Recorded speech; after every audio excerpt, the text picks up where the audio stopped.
All right, everybody, thank you for joining us tonight. We are going to have a wonderful presentation provided by Jill Nussinow, who is known better broadly as the Veggie Queen. And this is being sponsored by Mendonoma Health Alliance. We are a community-based organization located in Gualala. We serve the whole south coast of Mendocino County, which is Elk through Gualala, and the north coast of Sonoma County, which is Timber Cove through Sea Ranch. And I encourage everybody to visit us on our website to learn about all of our other services that we provide. We do have some other educational opportunities coming up, featuring Jill again. So we look forward to showing all of the information to you guys through. And quickly tonight, we are going to do a couple polls throughout the presentation. They'll be very quick. You don't have to know anything in order to answer them. It's just getting feedback from everybody about how they learned about our resource tonight. And then at the very end, learning from everybody about how they felt the presentation related to them and if it was useful knowledge. So without further ado, I'm going to go ahead and introduce Jill. Jill is a registered dietitian, culinary educator, and cookbook author. She's been creating award-winning recipes for more than 30 years and has written 4 cookbooks. Jill has done cooking demonstrations in farms and fields, at farmers markets, and throughout the Sonoma County Library System. She retired from the culinary department at Santa Rosa Junior College in December 2019 after teaching there for 30 years.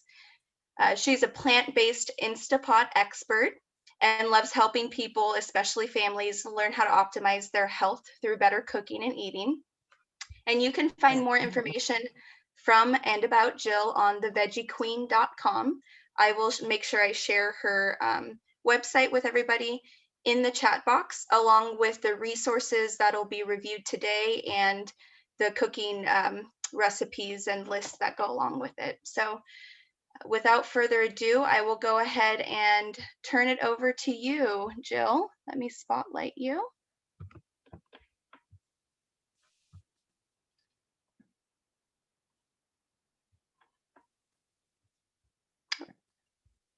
There I am. Okay. Here we go. I'm not muted now, which means I'm going to be talking. So anyway, thank you for allowing me to do this. I'm really happy that there are people here. This is joyous for me to be able to teach. So I know some of you are probably here because I posted this in my Instant Pot group, and you are going to learn some things, but this is not like the beginning Instant Pot thing, but you will see some things. I'm trying out some new tech tonight, so I'm going to use that. I am going to make 3 recipes, and they're pretty easy, and I'm doing something that I don't usually do, which is I am going to use canned beans. And the funny thing is I actually also cook the beans. So I'm going to talk about that and having cooked the beans and other things that I have done. And the focus of this talk is diabetes education. So what I want to tell you is I just got my computer replacement last night, so I did not have time to finish putting together the PowerPoint that I had hoped to. So Micheline will have that on the MHA website sometime later. But I will touch on a number of points that I would like you to know about. And so what I want to start by saying is a lot of people have diabetes, especially type 2 diabetes. It tends to be a lifestyle disease, and not everybody who has it is overweight, but their bodies have been compromised. So what I want to say is I have been teaching this kind of cooking for many, many years, as you heard. Gee, I'm like thinking, oh, I must have started when I was 3. But what I want to say is it's all healthy cooking. You don't have to have diabetes. You don't have to have any kind of health condition to eat this way. In fact, if you eat this way, it may actually help your health. And I think that's the really important part about the way that I teach people to cook. So I am going to do something called pot in pot cooking in the Instant Pot. I'm actually going to start by showing you my pot. Not that it's so exciting, but if you see it's empty. So this is a good time to take a look and see if the pot is showing you the spotlight here, and you can look in my pot. I think maybe you can. So let's see if Micheline can get the video to go to the pot, which is fine. Oh, you see both of us. Okay, so this is the inside of the pot. This is a rack that's going in the pot. And I am going to cook lentils in the bottom, and I'm going to cook a dish of quinoa on top. And what I discovered this week, and I am forever discovering and rediscovering and reminding myself, because just like you, this has been kind of a rough year. So, you know, things happen. And honestly, this last weekend, my husband was away, and I don't know, I just ate whatever was in the refrigerator. But usually I do a lot of prep. I did zero prep. So it got to Monday morning and I was like, I don't even know what I'm going to eat. So cooking something like this, which is the lentils on the bottom and quinoa on top, gives you food. And I'm going to take that food and I'm going to turn it into a lemony quinoa salad. But to start, I'm going to get the lentils in there. So I wanted to do a little lentil education, and literally very little, because I'm just showing you two kinds of lentils, and there are many, many of them. Jill, So what? Sorry to interrupt you. Just a heads Yeah. up, when you turn your face away from the camera, we can't hear you as well. Oh, okay, great. Well, I'm not going to do that very much, so I will remember that. So anyway, these are French green lentils that I'm putting in here, and I love to mix things. I don't know, it's just one of the things I do. I love to mix. So what I have here is I have black beluga lentils. So I'm going to mix the French green and the black beluga all together. And these are going to go into the pot. I just want it to be 1 cup. And then I'm going to add 1.5 cups of liquid. And I'm actually going to do something really smart. I'm going to look at the recipe. And it calls for 2 cloves of garlic. So I'm going to put the lentils in there. I have some garlic, and I actually have a tool. I have a couple of tools here, one of which I know I can find easily, and that is a garlic roller. So I don't want to have to move this, but in order for you to see what's happening with the garlic roller, I must. And so what you do, if you don't have one of these, it's one of the coolest things there is. You put the garlic in there. You can do the same thing with the jar opener. It's a little easier. And in a perfect world, when you do this, the garlic will release from the peel. Now, what I want to say is this is a hard time of year for garlic, because this is when garlic is least fresh. If you live in California, you may have already seen green garlic. And that is the uncured garlic. I saw some, I bought some. I saw it once. I didn't see it over and over. So anyway, it calls for a couple of cloves of garlic. And this was a very large clove. So I have this other tool. It's called the garlic twist. And what I'm going to do is I'm going to put the garlic in, and I'm going to turn, or I can use my knife. And let me tell you, this is exercise here. So if the hands don't work out well, you may not want to do it this way, because it is a little bit of work. You can mince it.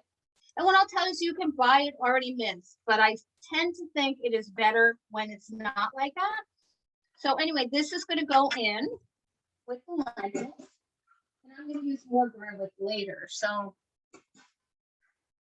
this is a very garlicky class, and that's because garlic is really good for you. Garlic may help lower cholesterol and do all kinds of other things.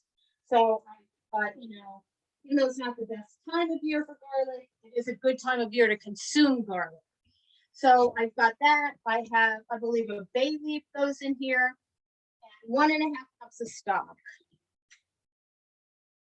So this is not California bay. This is true bay. I put the bay leaf in, and then I'm going to talk a little bit about stock. So I made stock today, and what I did, I had a bag in my fridge, and it had stuff that looked like this. peels of garlic, the tops of celery, the ends of onions. That all goes in there. And then what I do is I put it in my Instant Pot and I cook it for 5 minutes. I let the pressure come down, and then I have stock. I strain it, of course. So there's my 1.5 cups of stock. And what I'm going to do is I'm going to take my, make sure I got that just right. I'm going to take my wrap and I am going to just put that right in there. And I know you can see it. So the wrap is in there. And what I have next is I have a heat-proof bowl. And this heat-proof bowl is going to get 1 cup of rinsed quinoa. I rinsed it in this fine mesh strainer. And when I say fine mesh, I don't mean it's like a fine strainer. It means it has very small holes. Usually, if I was doing this and cooking it on the bottom, I would toast this. But since I already am not doing that, I'm just putting it in. I have an ingredient that I have come to love a lot. And I'm going to show you its partner. And this is organic minced dried onion. Going to have a lot of that in there. This is its partner, organic minced, oh, you can't see it well, organic garlic that's minced. It's from a company called Whole Spice. And they also have it at Mountain Rose Herbs, which I get a lot of spice. So I am going to put in 1 cup of liquid. And the interesting thing is usually it's not 1 cup for 1 cup of quinoa. It's a little more, but I'm going to explain what happens in the Instant Pot. So I'm going to turn this on and I'm going to set it for 6 minutes. And I'm going to, this is actually a mealthy pot. I'm going to let the pressure come down naturally.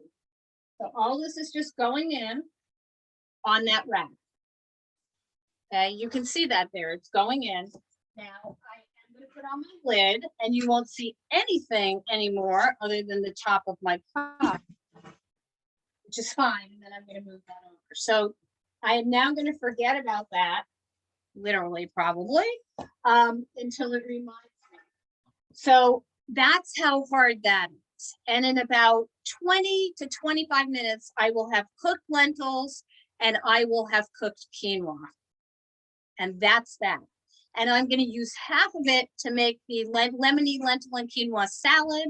And I'm going to do the rest. I'm going to use the rest and put it in my fridge. So I have it because for me, it's really important to have the food available. And I think it is for everyone. And that's one of my major points for any kind of chronic disease. Set up your environment to work for you. And I thought about this and I'm going to start writing about it. I lost weight more than 30 years ago. And for some people, it's not a whole lot of weight. For me, it was a decent amount of weight. I'm not a huge person. Any of you who have met me in person know that. Really tall because I'm like 5'3" or 5'4", but which is not really tall, I know that. But anyway, I lost the weight and I pretty much have kept it off. It didn't happen the first time, but the reason I think it's worked for me is because I've set up my environment to work for me. There's not foods in the house that I consider problem foods. And sometimes people laugh when I tell them I never buy like those sweet rice cakes because for me, that's a problem food. You know, it says 5 servings on the bag, not 5 servings on my bag. So you have to, you know, pay attention to stuff like that. And also I was going to show you, and I will put it in my PowerPoint. There was a recipe in the Parade magazine this past week, and it was for chicken, and I don't eat chicken, but I thought it was an interesting recipe. And when I saw the ingredients in it, I thought anybody who has diabetes who looks at this recipe and says, oh, that looks really good, is just asking for trouble. It had ketchup. I think it had barbecue sauce. It just had all of these not very good for you ingredients. So I think that's important to keep in mind to set up your environment. So I'm going to stop talking for a second because that's all I can do. And then what I'm going to do is I'm going to make the other recipe, which is for the white bean soup. And I want to talk a little bit about it. So I'm going to get the ingredients over here so that I have them. And I'm actually going to show you how to chop an onion. Not that you don't know how to chop an onion, but how to chop an onion fairly easily. And so, yeah, there's my, so I have already cut the onion this way. And always make sure your onion is flat. I can't tell you how many cooking classes I've taught. Well, I just can't tell you how many cooking classes I've taught, but I can't tell you how many cooking classes I've taught where people are trying to cut an onion and it's rolling like that. And that will not help you. And then all you have to do is cut down the onion. Now, this is not French cooking. So some of the pieces can be bigger and some of them can be smaller. This is rustic soup. So all you want to do is just cut down the onion, and then you will have your onion for your soup. Now, as I told you, I am making a half a batch of soup, and there is a reason. When you get to the end there, sometimes it's hard to get it to do what you want. Just do it how you need to do it. I think that's important, and make sure always to have 5 fingers when you're done. So I'm going to turn my pot on saute, and you can use, the recipe calls for olive oil. You can use olive oil or not. So here's my handy dandy camera, which I'm trying out for the first time. So I'm going to use an organic olive oil spray. You don't have to use oil for this recipe. You can use oil if you like, no oil if you like. It's really up to you whether you do it or not. If you do it without oil, I can assure you it will work just fine. I have done this many, many times. So it calls for onion, olive oil, garlic. So I told you there's going to be plenty of garlic. I'm just going to get the onion in there, and I'm going to tell you some important steps to say are important with your Instant Pot. So if you put the onion in, you do all the sauteing, and then you do not scrape the pot, you will potentially have issues. So nobody wants that. So the medium saute. So when you do saute, it has 3 settings on most of the pots. So I'm going to do that. Then I'm going to do a little more garlic mincing because it needs it. And remember, I'm only doing half the recipe. So I'm going to do less than what it says. And for me, there is never too much garlic. Somebody told me once you should be called the garlic queen instead of the veggie queen. And I don't know if that's true or not, but I do love garlic. And I know that some people have issues with garlic. And what I have found is people who have an issue with their gut often have issues with garlic. So if that's you, what you want to do is you want to make sure to heal your gut, and then you won't have an issue with garlic. Or if you do, you can test it and see. So I want to be able to show you all this really lovely minced garlic here. So I know you can't see it very well, but it's in there. And then I'm going to do a little cheating with it. I'm going to add a little bit of water and loosen up all this garlic. And this is going to go in with the onions. Let's do it one more time.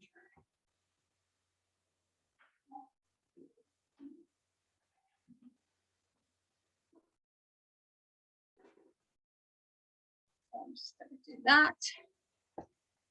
And let's see, bay leaves. Oh, and then an important ingredient in this is Italian seasoning. And I'll tell you, this is a true story. I had some soup like this in my freezer, and I got really good last year at labeling what I put in the freezer. And I think in the bottom of my freezer is a little tag that says what this soup was, because it didn't say. And so I I made the soup, I defrosted it and I heated it. And I ate it. And it was so delicious that I wished that I had another serving of it. So this soup will make a lot, and I'm only making half. I don't need that much, but it has Italian seasoning in it. You don't have to season it with Italian seasoning, and I'll tell you what's in Italian seasoning. And if there's anything you don't like, what I suggest is because people say don't like. Well, unless you're really picky. Or particular, excuse me, not picky. And then you would have to eat other things. So this pot, I just heard it coming up to pressure. And then what I'm going to do is I'm going to add the Italian seasoning. And what's in here is thyme, rosemary, parsley, and basil. Although I didn't put the basil in because I just got something and I wanted to show it to you, because I never used it before. I do have basil, but I just haven't put it in yet. I get this, it's called Green Garden, organic basil. They also have freeze-dried basil at Costco in big jars like this. And you can buy that. But the same company makes organic ones. So I'm going to put in a little basil. And I just got this today in the mail from Whole Spice. It's organic basil powder. I was like, I am one of those people, I will pretty much try anything once. And if I like it, I'll try it again. But if I don't like it, oh well. So I can put a little bit of that in. I mean, like a 1/4 teaspoon. And I taste it. It tastes pretty good. So I don't know what you're supposed to do with it, but I'm adding that. Let's make sure I got everything else before I add the seasoning. Beans. Okay, I want to talk about beans for a bit. So I went to the store. Wasn't sure I could get dried white beans, so I got navy beans, but I didn't know that I could. That are dry. I'm going to show you those. I'm going to talk a little bit about the cost of beans and how to make beans. So these are organic Great Northern beans, and these are navy beans. You can use either one. This one was 20 cents more, the organic one, and this one was 20 cents less. And then when I got the dried beans, I made beans. And here are the beans that I made, minus a little bit. And so these are the beans that I made. These are white beans. What I figured out is it costs about $1 in dried beans to make the equivalent of what's in a can. So it's at least 30 to 40% less to make them yourself. The one thing about making them that I want to point out is you want to drain them. And this is called aquafaba. And it doesn't matter whether it's from chickpeas or white beans, but you can whip this and use it for things. So I am actually going to use it for when I make the pesto. So this, I'm turning off saute, and I'm going to add the contents of the beans. Now, this recipe actually is from my cookbook, Vegan Under Pressure. And I use dried beans in the recipe. And so the recipe's done a little bit differently because when you're cooking beans, you don't want to add tomato. Since these beans are already cooked, they don't, I can use whatever I want. It really doesn't matter. I can put in any ingredient. So I am going, remember, telling you this for me. I'm making half the recipe. So I have, I'm going to add 2 cups of stock to this.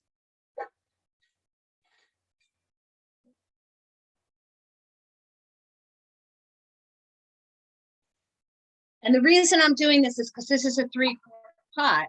And the rule is that you can only fill it 2/3 full with ingredients that don't expand. And if you're using canned beans, they don't expand, but I didn't want to fill the pot too full.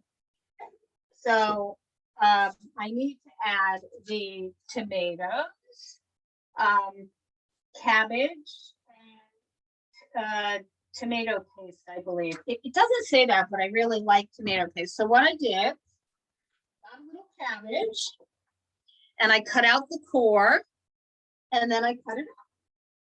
And that's what I have in this jar right here. This is ready to go in. And if you don't use cabbage regularly, this is the time of year to use cabbage.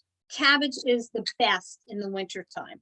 So let me turn this on because this is going to cook for 3 minutes at pressure, and I want to give it a head start. And you can certainly do that while you're talking or doing whatever. So it's on high pressure, 3 minutes, and I'm going to add the cabbage, and you're going to see this is going to become fairly full. So I didn't want to make it go over. So remember, cabbage cooks down a lot. So. Jill, we can't hear you. You can't hear me? Can you hear me now? When you go past, yeah, it's just when you go past the laptop picking your sound up. Okay. So right here, all the cabbage is going in. And then what's going to go in is the tomatoes.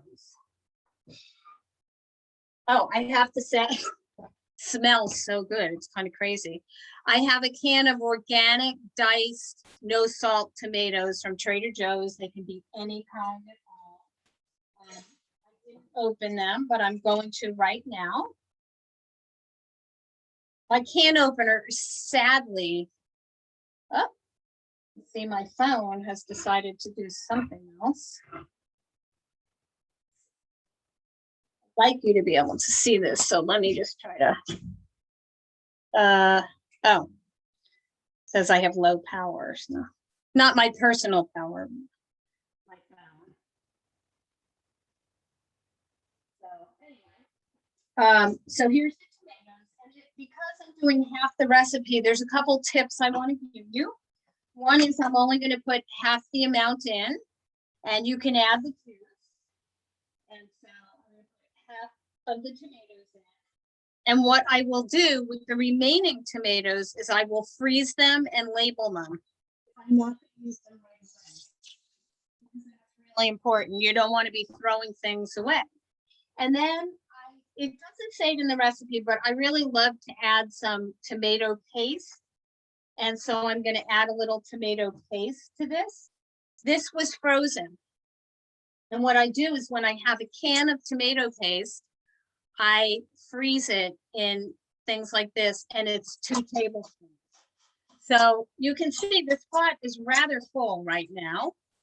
And so I couldn't do an entire recipe in there. Now, maybe if I had done it in a bigger pot, I could. And this pot has now finished its round, and it will take a little time before the pressure drops. So I'm going to put it on here.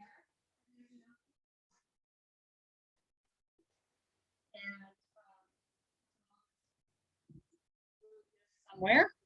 And then I'm going to show you how to make the pesto, but I can't do that right away because of a plug issue. So I'm not going to do that, but I want to talk about my beans here. And I want to encourage everyone to cook their own beans because it's very easy, especially if you have an Instant Pot. It's really easy to cook your own beans. I mean, it takes basically nothing, water and a little time, like not the spice or herb, but a little time to just put them in and then wait for them. And they freeze incredibly well. And there's no reason now. I say I buy canned beans for emergencies, but the truth is I don't really have emergencies. I might one day, but I don't right now.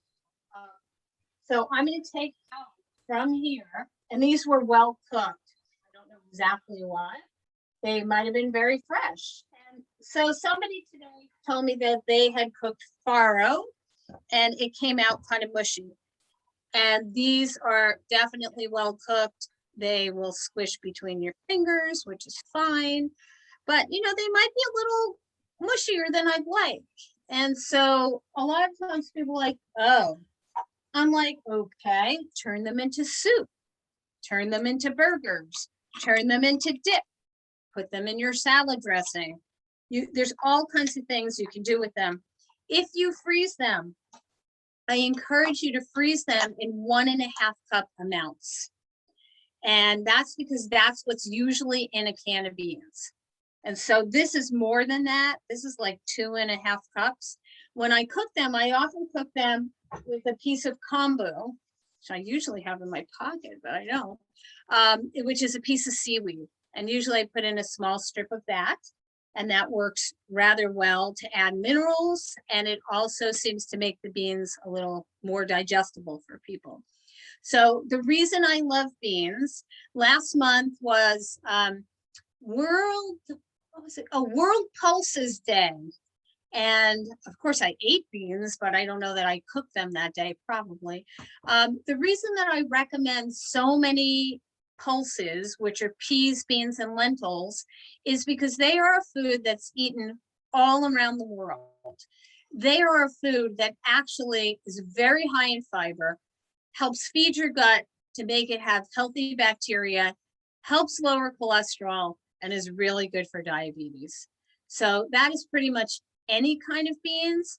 The reason I chose lentils for the salad is because they don't require any soaking, and you don't need to soak if you're cooking in the Instant Pot.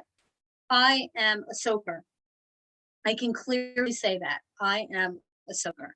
The beans cook much more quickly, and I really like to do them that way. So, and you can soak them and freeze them and then write on them or make a label for them, soaked but not cooked. That's the really important thing. I discovered last year, probably around April, I didn't know what was in my freezer. I mean, and I used to joke, you know, you put in the black beans instead of the blueberries in the smoothie. But I was like, I really have to pull some of this stuff out and I really need to see what's there. And I got really far down in the freezer and I was like, oh, okay, now I can start again. Everything is labeled. I don't have to cover for this. Good. And this little container said split pea soup with the date on the top. And that's because I needed to know what was in here. And so always label, whether it's writing on a plastic bag, whether it's I use a lot of masking tape, putting a piece of masking tape on a container. I happen to love, I can't tell you what brand they are because I forgot, these type of containers with the plastic lids. They freeze really well. You can put them in your Instant Pot. And that's one of the things I didn't say. Whatever container you put in your Instant Pot to cook whatever's on top needs to be heat proof. Really important. The other thing that's really important is that you need to cook things that take about the same time. So lentils take 6 minutes. Quinoa takes usually 5 minutes. Whatever you cook that's on top can cook a little longer. I have cooked quinoa, I would say up to about 10 minutes and it's still fine. You use a little less liquid because it's cooking by the heat, by the steam, and rather than cooking directly in the pot. And I think it's an incredibly efficient way of cooking to be able to cook 2 things at once. I have actually cooked 3 things at once too. So if I had small potatoes and I could put them in another bowl and that would work. My pot just said, open me. I think I heard that. So let's see if I can do this without. So it let me do that. And Joe, whenever you're ready, we do have quite a few questions coming in. Okay. Well, let me do this because this is hot stuff and this is important. So let me just make sure the quinoa is cooked.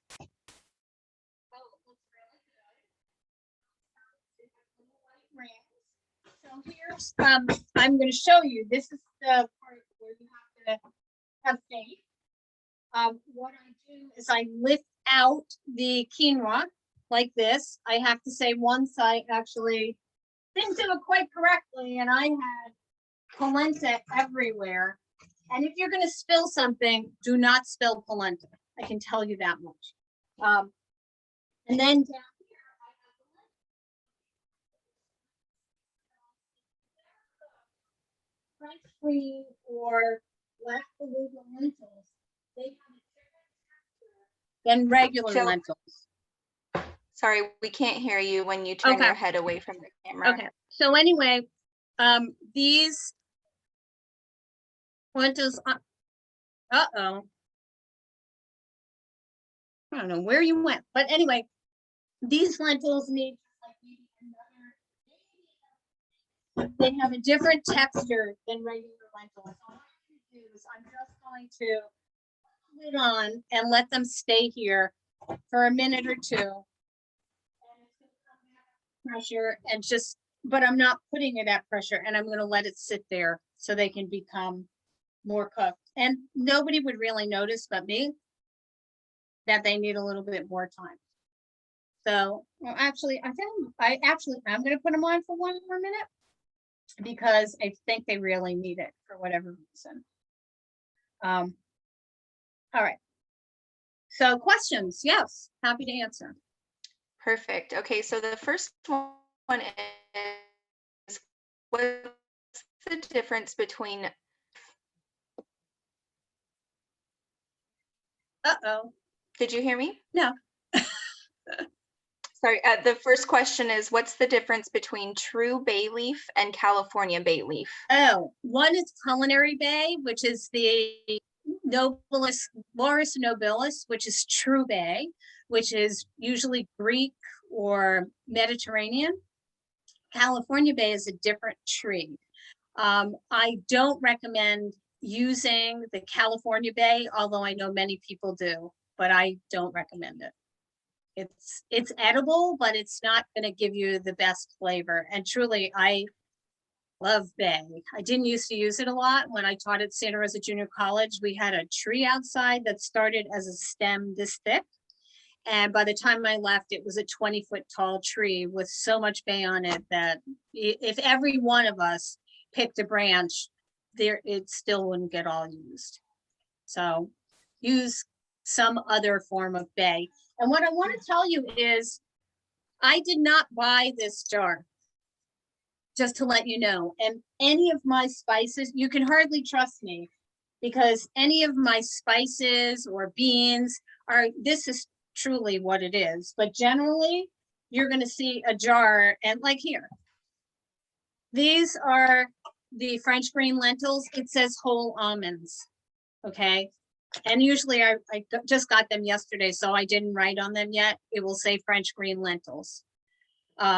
So, you know, I use bags again. Actually, my quinoa bag is a true bag, but generally I am refilling these. And that's what I did here with the bay leaves. So, other questions? We have somebody asking, why do you not add tomatoes when cooking beans? That is a great question. Thank you for asking that. The acid in the tomatoes tends to affect the cooking of the beans. The other thing I want to tell you is if you are using an Instant Pot, one of the biggest issues, and I have this on quick release, so it could be quite noisy here. So I'm gonna just turn it off for a second. One of the biggest issues is burning, and I didn't address that, and I am going to address it now. So when you saute something, what you need to do is always add the liquid and scrape the bottom, make sure nothing sticks. The newer Instant Pots tend to get these burn messages, and almost every time I have a group on Facebook, and some of you will probably hear from there, Instant Pot Beginners Bed Support. We help everyone, but one of the big questions is, my chili burned, why? And it's usually due to the tomatoes, but the tomatoes slow down the cooking of the beans, and sometimes they will never get soft with the tomatoes. So I almost always add them after, and that would be like for chili or anything like that, or even the soup. When I make the soup with the white beans, I add the tomatoes after, just to prevent burning and to get my beans cooked. Other questions?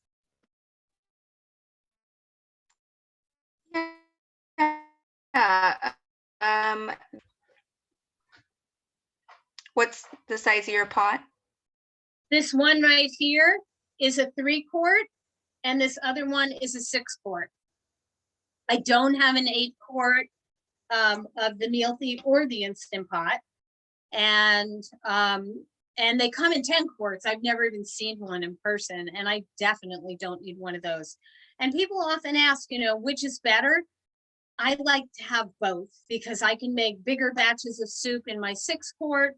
I can make a half a cup of quinoa in my 3-quart, which you cannot do well in the 6-quart. It needs more liquid. It's too much space. You can cook pot in pot, which is put in a cup of water, put in that rack, and then you can put a dish in and you can cook a half a cup of quinoa. It's not as efficient as using the 3-quart, but if you only have one, it depends on how many people you feed, how you like to cook, and everything else. So I actually, you know, I'm a little spoiled. I feel like I couldn't live without 2. But I could, but I would be less happy. Okay, it's going to be noisy for a second. So I'm letting the pressure out of this pot with the lentils in it. Okay, well, not there yet, but it's going to be there. Okay, so the pot is ready for me to open it. When you open your pot, always tilt the lid away from you so that you don't get burned. It's super hot in there. It's like 250 degrees, hotter than anything you know. And let's see, I'm going to test the lentils again and make sure they're feeling better, because eating undercooked beans is a bad thing, a definite bad thing. That's good. Oh, and they're delicious too. So when I'm ready for them, I'm going to put them on over here, and I'm going to put in a cup and a half of it. And so let me get that together here. The bowl is hot, but it's not too hot for me to pick up. I say right now, but that could change momentarily.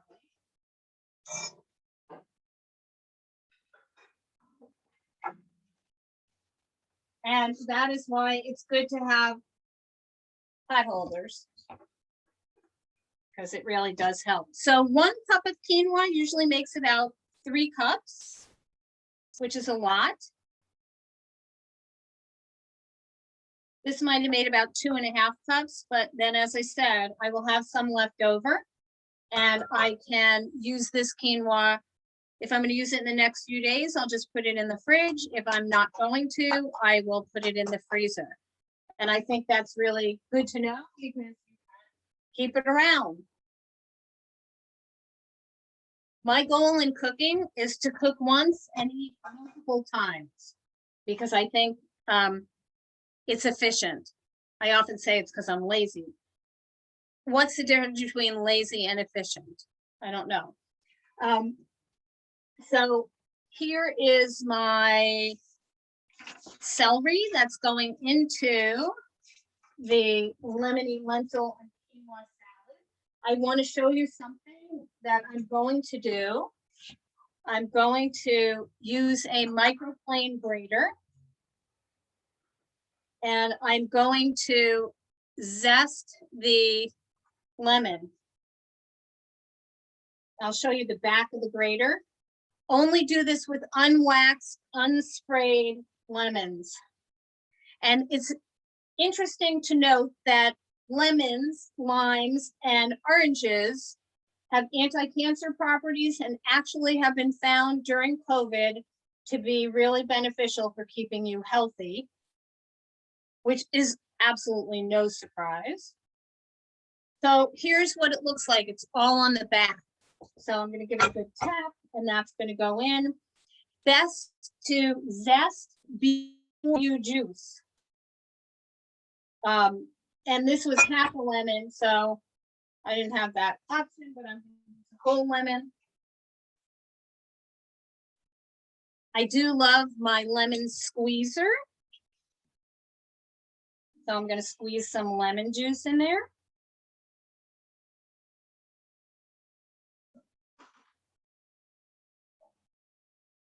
You know, this is a lemon time of year. I've received so many lemons as gifts. It's one of the best joys I could have to get so many lemons. So let me cut this lemon. Well, I think I'll zest it first, as I told you. Be smart.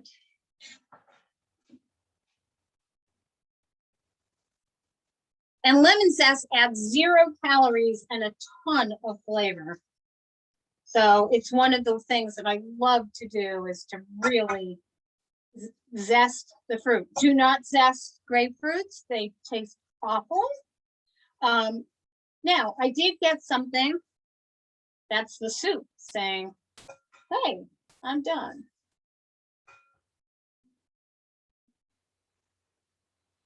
I got some kumquats, and I have a friend in Santa Rosa who has a kumquat tree.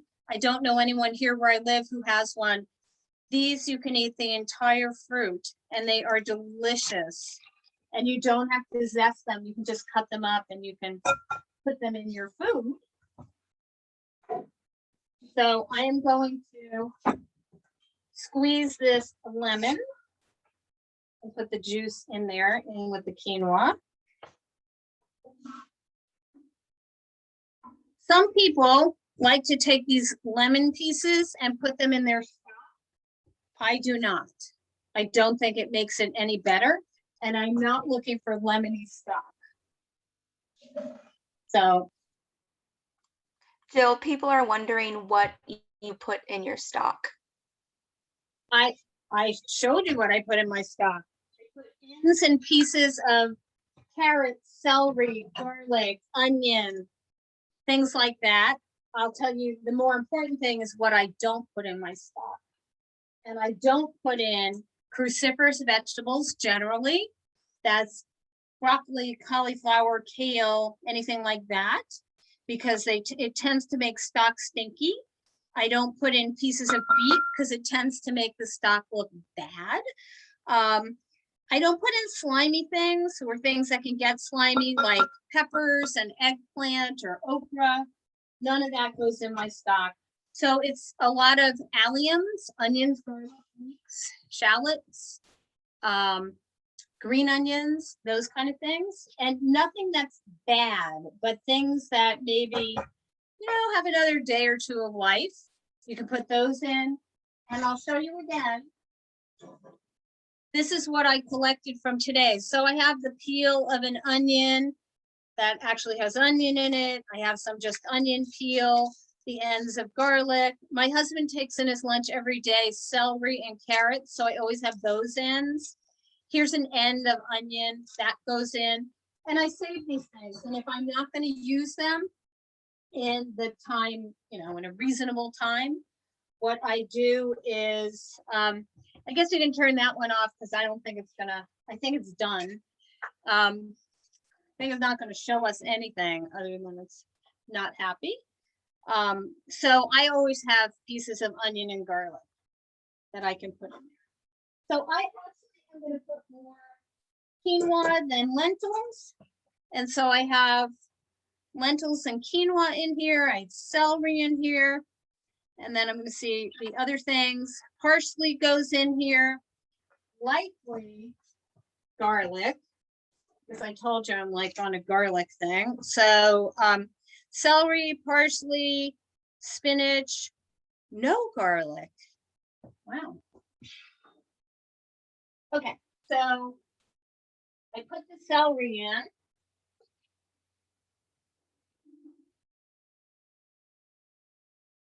I've washed the spinach. I do know that my camera works now, but sadly I can't show it to you, but I'll show you what I get here. I'm just going to put all the spinach together. Now, I can use these stems in here if I want, which I'm going to, because there's nothing wrong with the stems. It's an edible part of the food. So that's going to go in, and it will give it a little crunch while I'm having the celery. And then what I like to do with the rest of the spinach is I like to just gather it all. You can roll it, cut it in half. And if you have, let's say you're growing kale, you could do this with kale. You could do it with beet greens. You could do it with anything that you have and like. It's just to give it a little lift.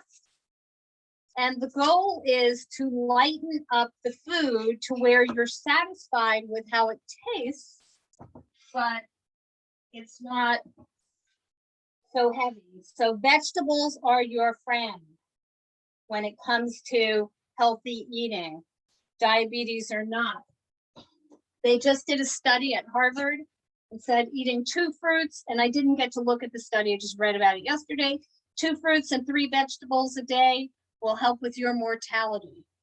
So right here, you're getting plenty of them. So I've got the spinach in there. And I want to show you, if you end up with something like I have here, which is the spinach is a little large, take a pair of scissors, just get in there and give it a cut up. And then what I'm going to do is I'm going to get my parsley. Oh, I'm going to get my parsley.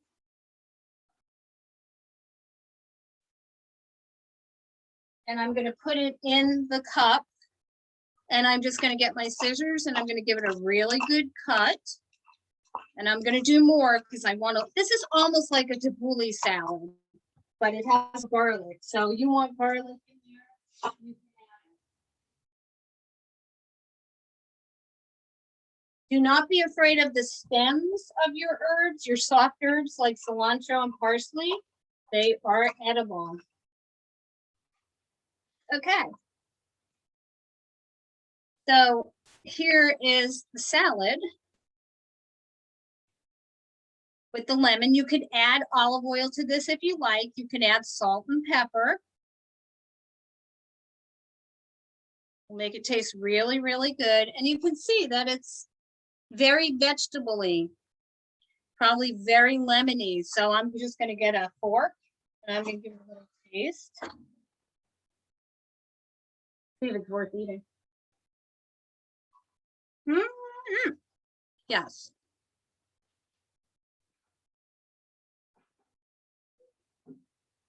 Okay. So that's done.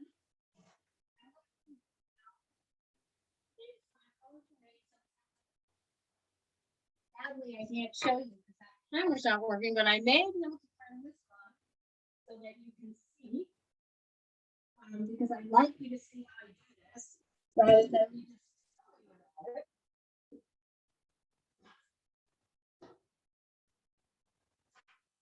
Oh, I unplugged the remote.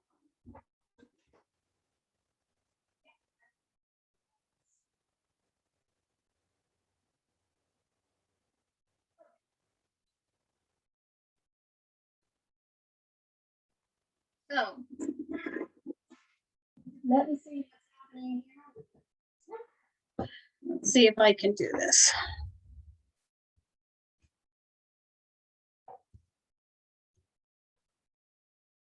I think so. Okay.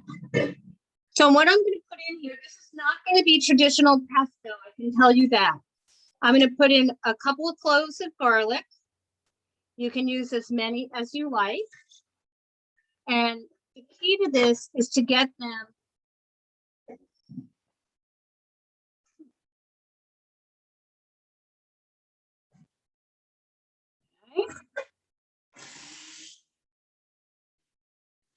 mixed up when you start.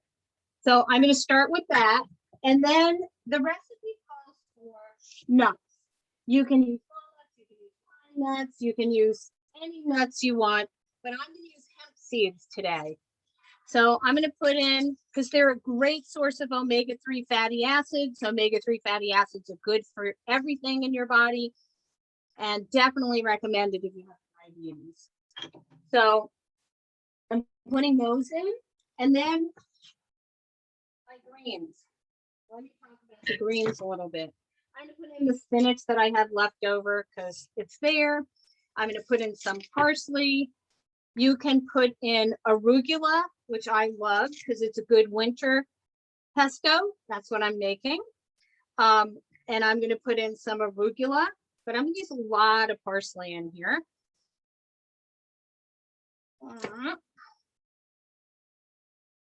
And if you have herbs left over, feel free to freeze them.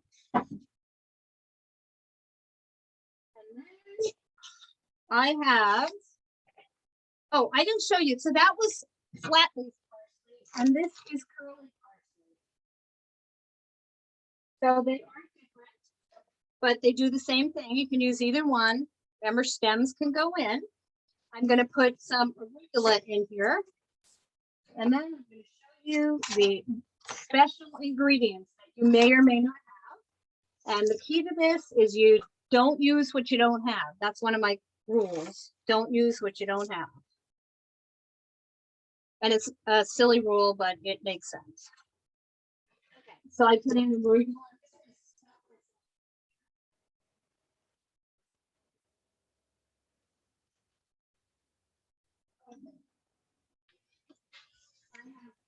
Jill, we can't hear your audio when you walk from the computer. Okay, I wasn't saying anything. I have Okay. miso. I figured that out. Nutritional yeast, and then here I have a bunch of wild herbs. People often call them weeds. Okay, this is a great time of year for weeds. Miner's lettuce. That's going to go in. I have 3 different ones here. So I have miner's lettuce. This little one is called chickweed. These are all edible weeds. If you don't know your weeds, don't pick them.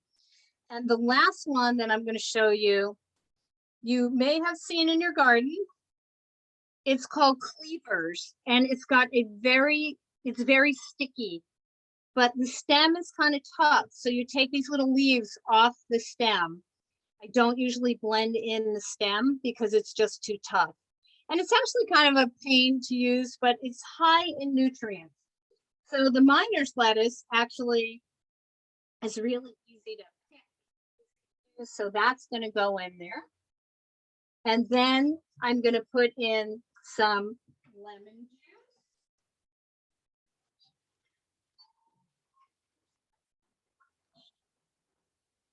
juice. Here's my juicer. This is about as untraditional pesto as you can get. But one of the things about it is oil-free, and you can certainly add oil to it. And it is generally lower in sodium, and it's all plant-based. So I'm going to see how this spins, and then I'm going to add the remaining ingredients.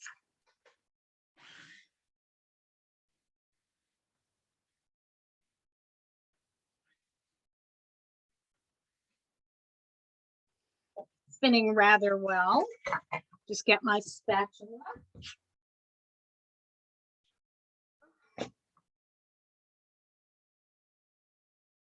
And I can add more herbs to this if I want, because this really shrinks down. So I think I'm just going to put some more in. And then I'm going to add the more unusual ingredients. And that is mellow white miso.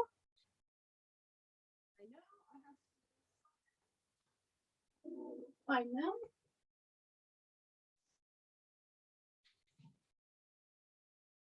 Here they are. I have mellow white miso, which I'm going to put in, which makes it salty and tasty. I'm going to put in some nutritional yeast, which stands in for cheese. I'm going to put in about a tablespoon of that. And then the last ingredient, these miner's lettuce keep calling me. Pick me. And the last ingredient I'm going to put in, it says water is broth in the recipe. I'm going to use some of that bean aquafaba because it makes it really creamy and it's just beans.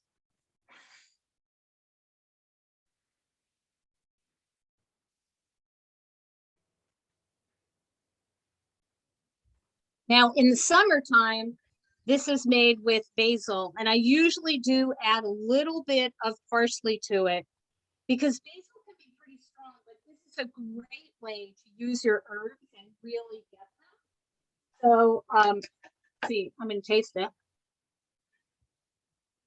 That is mighty tasty. Oh my God, so garlicky. That everyone in your family must eat it. And don't wear your mask right after this. You'll be sorry. But anyway, I'm going to blend it one more time.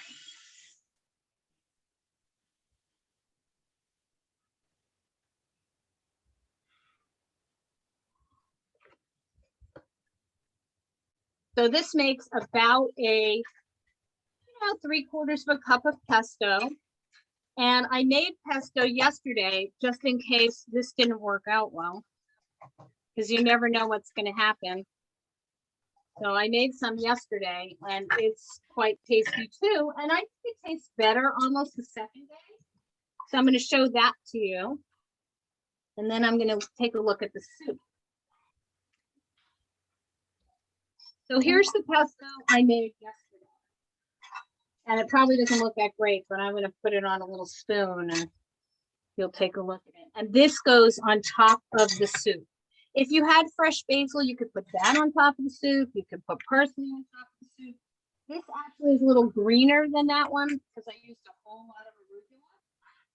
And I didn't put any nuts or seeds in. So I'm going to taste them side by side.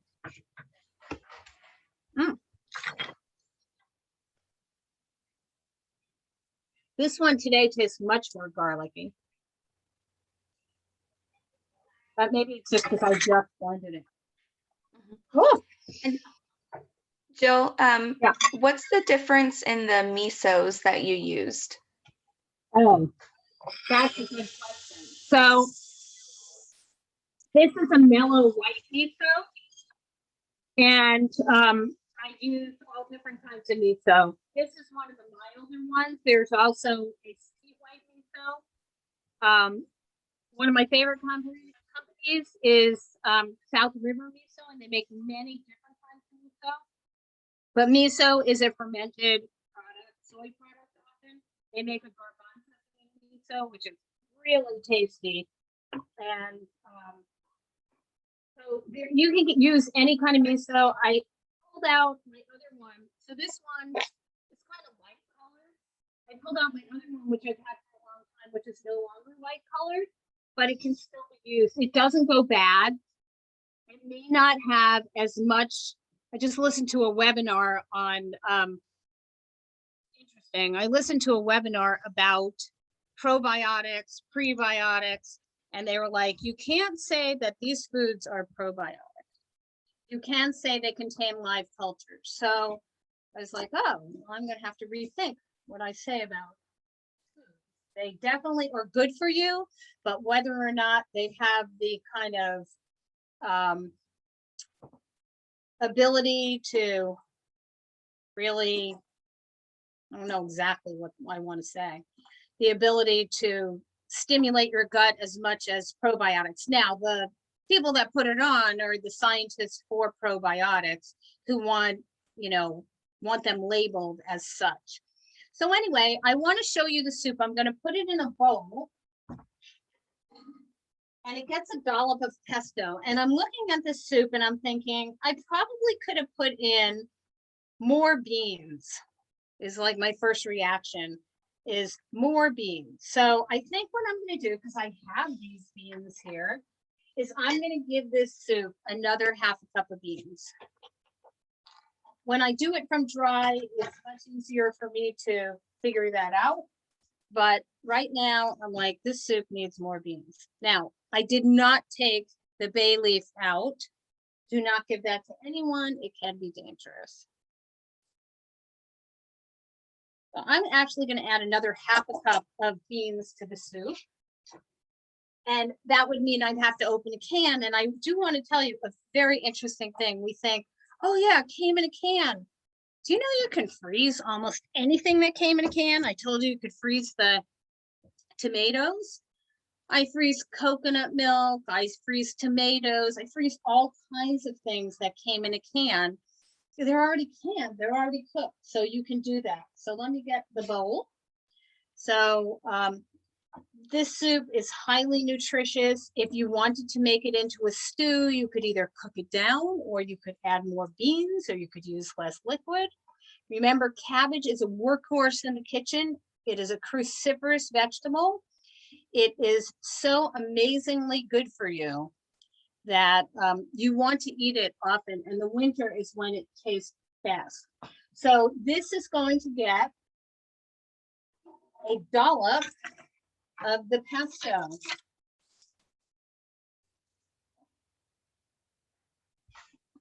Jill, earlier you said that your pesto from yesterday and today are a little bit different as far as the green color goes. And somebody said they couldn't hear what you said about why that is. Because this one I used less arugula in, and the other one I used a lot of arugula. And I just heard a very interesting thing about diabetes and arugula and some other things. There are like 4 vegetables that contain nitrates, which turn into nitric oxide in your body: chard, beets, arugula, and I cannot remember the 4th one. And they recommend eating them every single day. This is a most delicious way to get that arugula in if you don't want to just eat it. I have no problem eating it. Some people find it a little strong. It is a little bit on the bitter side, but it is delicious. So I highly recommend it. I wish that I could, let's see, think of my chances here. You probably can't see it in great color, but this soup looks really good with the dollop of pesto on. I will tell you that you can take this pesto. What I like to do with it is not only eat it, but I put it in ice cube trays and freeze it, and then pop out the cubes. And depending on your ice cube tray, a lot of them are about 2 tablespoons. Anytime you want pesto, you will have 2 tablespoons of pesto. So it's a great thing to make in advance. It's a great, oh, I was going to add the basil powder to this, and I forgot. Maybe I'll just sprinkle it on top. Let's see. Certainly smells good, I can tell you that. And so, you know, this made easily 2 quarts of soup. And so let's say you use both cans of beans, you would have 2 quarts of soup for, I don't know, less than $5. And that's 2 quarts is probably, I don't know, at least 4 servings, maybe 6. So it's inexpensive. It's really good for you, easy to make, easy to eat. And I highly recommend that you cook with food like this if you're trying to control your health, your weight, and your life. So I'm open for questions. I know Micheline has a survey, but I would be happy to answer any questions that you have. Yeah, thank you. So so my little I have a co-pilot here, Janice. Can you select the second poll, please? Poll number 2, and let people go ahead and fill that out.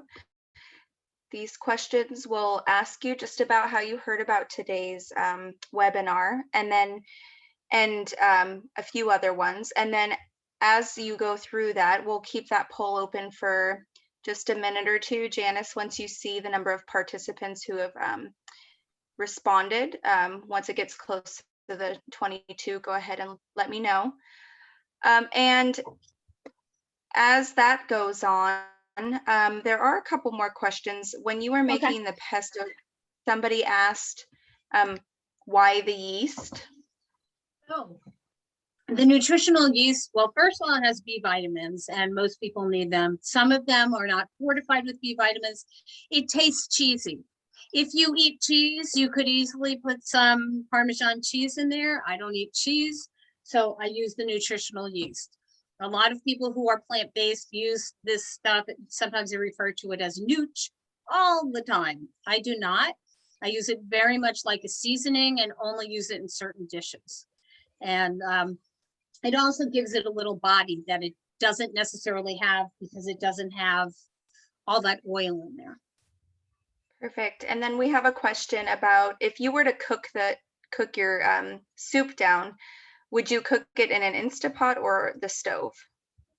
Well, it's already in the pot. What I would do is I'd turn it on low saute and I just cook it a little more. What I would do actually is when I made it, I would use less liquid and use it as a stew. But I know you can't really see it, but this soup is fairly thick because I added those extra beans, and it's about as thick as I'd want it to be. And I will find out from my husband if he thinks it's good or not.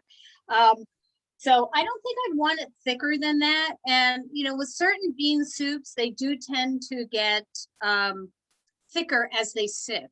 And this type of soup actually might be even better tomorrow. And it certainly might be better after you put it in the freezer and have some later. And if you even made just half of it, as I did, you would end up with a lot of soup. So. Great. Another question, a couple people have asked this about where to find the recipes. And I just want to let you all know that I did paste the link to the recipes in the chat box. If you, for some reason, can't access our chat box right now, then all you need to do is go online and put in mendanomahealth.org and click on our services tab. Under services, there's a service called Education Workshops. And when you click on it, it'll go right to a page with our live links to the recipes and our flyers.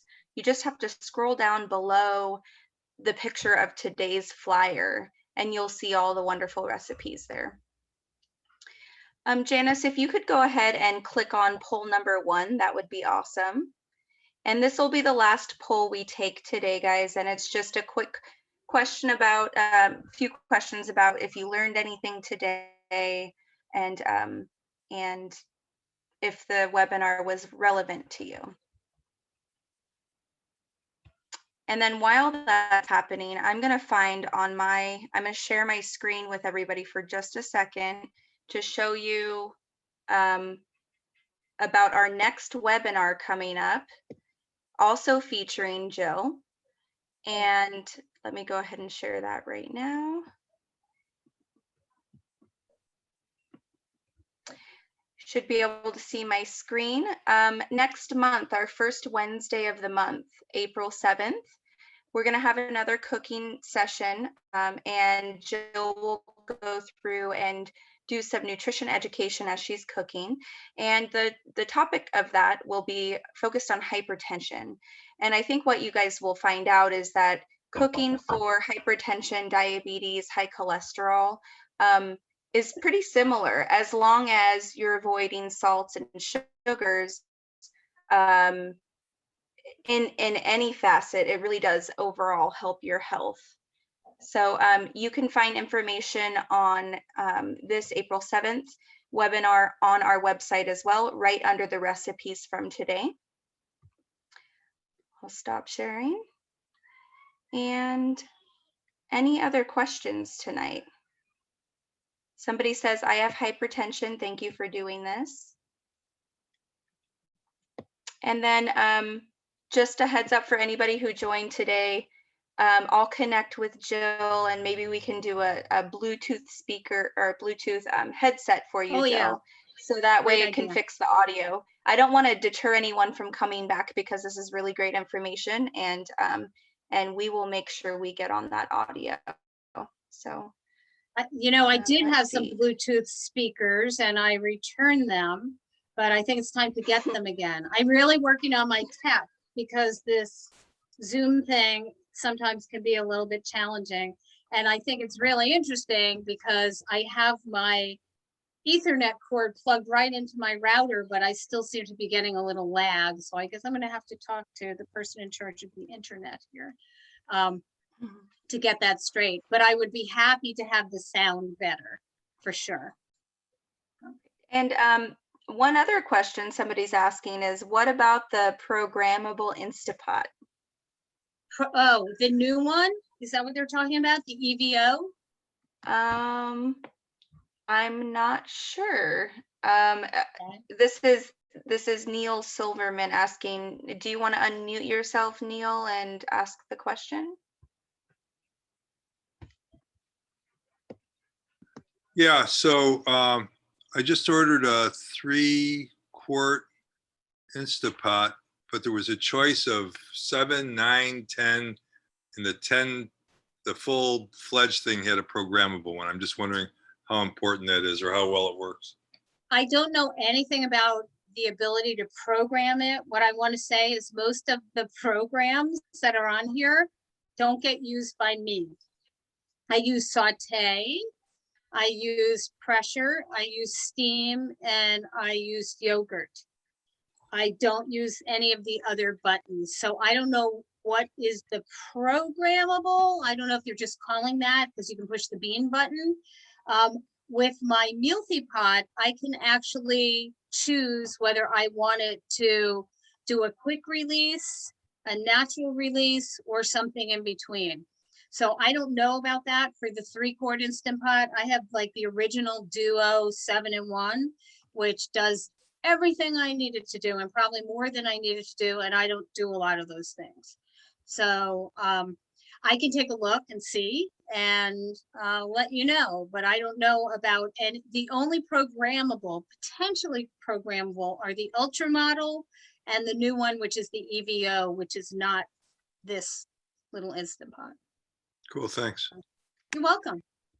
And I just want to highlight something, Jill, you've said before, is that whatever you have in your refrigerator and cabinets that could be used in a soup, instead of letting it go bad, really utilize the Instapot to make soups, really healthy options for your family.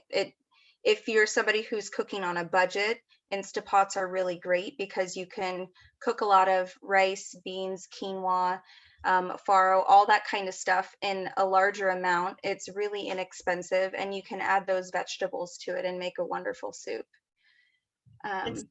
It's pretty amazing what you can do with very little, which I think last March I really found out. I was like, oh, I can't get whatever. And I was like, all right, well, I have all the other things. And honestly, I want to add to that basically your pantry can help you a whole lot. So you want to set up your pantry, and I'm not going to show you mine. It's a little messy, but I must have 12 kinds of beans, including lentils and split peas and black-eyed peas and pinto beans and garbanzo beans. And that's what I really rely on for food. So any day I could be like, oh, I don't want it to be white bean. I'd like it to be garbanzo bean. And it just changed the cooking time, change up the spices, and you have something that seems completely different. I say I eat all the same food, just in different formats. And somebody's asking, when are you going to be back in Rancho La Puerta again, and what are you going to be doing there? Well, I'm going to be at Rancho La Puerta April 10th through the 17th, and I am going to be speaking about nutrition.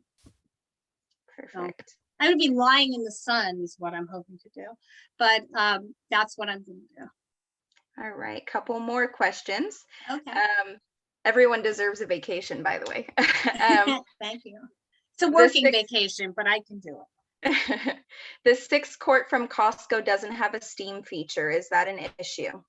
No. So if it doesn't have I don't know, they used to have like 2 models. Now they have like 15. They're all variations. If it doesn't have a steam button, all you have to do is put in 1 cup of water, put in your rack, which I can no longer find, put in your rack, and then put the food on top or put it in a bowl and steam. So you don't need a steam function to steam. I have to tell you though, honestly, I do not do a lot of steaming per se in my Instant Pot. I would actually rather cook in the pot. So even broccoli, I will do it 1 minute, low pressure, quick release, rather than steaming it. I have better results and I can feel like I can control it more. And so I can control it more. Perfect. And you mentioned the liquids just a second ago. Somebody asked earlier about the proportionately how much liquid to beans do you typically use? Oh, thank you for that. That's a good question. So if I've soaked the beans, I use 3/4, a half to 3/4 of a cup for every dry cup that I soak. If I haven't soaked the beans, it's 2 to 1. So 1 cup of beans, 2 cups of liquid. That's to cook them, not to make soup, but just to cook them. So that's usually the rehydration. With the lentils, it can be a little bit less. So that's why I used 1.5. I say 1.5 to 2 for the lentils, because they don't take as long. So it really depends. But for most beans, it's 2 cups. If you like extra, you know, if you want to get that extra aquafaba that comes in the can, you use a little extra. The beans sit for quite a while, and you will get a really good aquafaba out of it. It doesn't have to be chickpeas, but I have to say the liquid from black beans is not as usable as the ones from the lighter colored beans. Kind of ugly. And then is it cannellini beans with gremolata? Yeah. That's somebody just asked that. I'm No, not sure. that's not what I made. Okay. I made the cabbage, white bean, and tomato soup, but I made a variation of it using canned beans. Okay. But the cannellini beans with gremolata are really delicious. It's just a slightly different topping for them. And if you have my book, Vegan Under Pressure, which I have right here, if you have this book, what you will find is I am a huge proponent of herbs and spices. Huge. I think that's what makes the difference between great tasting plant-based food and plant-based food that's really bland. So We have but some that- people holding up your book. well, oh, they are? Thank you. Yeah. Yeah. Somebody says cabbage, white bean, and tomato soup is on page 62, but it's also on MHA's website. Well, it's slightly different on the website just because I didn't do it from dried beans, but I want to tell you about this recipe. I'm just going to mention that this recipe, and there's a couple of others, there's a lemongrass and cabbage soup. The soups with cabbage in them to be like sleeper recipes. People read it and they're like, you know, then you eat it and you're like, oh. So they seem, because the ingredients are very simple, so don't ever let that fool you. You know, I always say try it once and see what you think. I mean, you're not wasting a whole lot of ingredients. It's not like you had to go out and buy 20 new things. They're usually fairly simple. So it's just kind of funny how they, you know, how people like, oh, and a lot of times people will post online, oh, I made the cabbage, white bean, and tomato soup, and it's really good. So I chose it because I think it's something that adapts well to canned beans if you have them. And I want to give people options. Sometimes people like, I only have canned beans. But once you start cooking beans in the Instant Pot, I think you get hooked. And then you're like, why am I doing that? And I truly save the canned beans for emergencies. Perfect. Another question about the types of dishes you're using. If something says microwave safe, does that mean it's Instapot safe? It probably should be, but I would be careful. It depends what it is. What I find is these dishes, these, you know, like ones that you'll buy a set of these dishes that can go from the freezer, the microwave, and cooking are the best. Or it's something like I used, which is now hidden. This is a now coated stainless steel. You can use stainless steel bowls. Supposedly the older Pyrex work well. I use them. I won't tell you a story though. I actually picked up the wrong bowl and put it in the Instant Pot and cooked beans. And I went to take it out and I'm like, there's no liquid in these beans. The bowl had cracked right down the middle. It turns out that there is a special glue that you can get on Amazon that is food safe that will mend it, but that bowl was never going to hold hot liquid. It's, you know, it's a big bowl, which is why I used it, but just grabbed the wrong bowl. So make sure you know what you're putting in your Instant Pot. Always heat proof. You know, the ones that are freezer proof, microwave, refrigerator, those are the best. They're a certain kind of glass that doesn't break in the Instant Pot. So metal is always good because metal doesn't. And Jill, we only have a couple minutes left. And Yep. so I was wondering if you could, I'm going to put you on the spot slightly, but I know you know the answer to this because you've shared it in past sessions. Are you able to share with us just a couple techniques that you could use in your daily life if you're trying to manage food portions, trying to lower cholesterol, just tips to make healthier decisions? Okay, well, I'm going to share something that I actually have because this makes it easy. So I have a lot of little bowls. This is a little bowl. I have a smaller bowl. This is this bowl. I have this bowl, which is much bigger bowl. And the way that I really think it works is to portion your food according to what you want. If you don't know how much you have, you don't have to weigh your food. That's like going beyond. Use a measuring cup like this. This is a 1 cup measure. See what 1 cup of soup looks like. And I think that's really important because sometimes people are like, well, I didn't have that much. And I'd be like, well, how much did you have? I don't know. Well, you can see, just measure it. After a while, you get pretty good at estimating. I think that's really important is portion size. However, if you have something like this salad, with quinoa and lentils, and there's plenty of veggies in there, you can eat a lot of it. So I would say another tip is to eat lots and lots of vegetables and those lower density, the higher nutrient density foods, lower calorie foods. I eat a big salad every day, and I think it makes a difference. Not everybody likes salad. Like I said, this is a great time of year for cabbage. You can make slaw and eat that. So I think really it's really setting up your environment. And the best way to do that is to know what you're eating, pay attention, take the time to really know. And, other tips are avoid as many processed foods as you can, because they generally are not so healthy. I don't care whether they're plant-based or vegan or gluten-free, but they're not generally healthy. So my niece is following some special eating plan. She has a health issue, and they told her, you need to be gluten-free. She told her mom, well, all that gluten-free stuff is really expensive.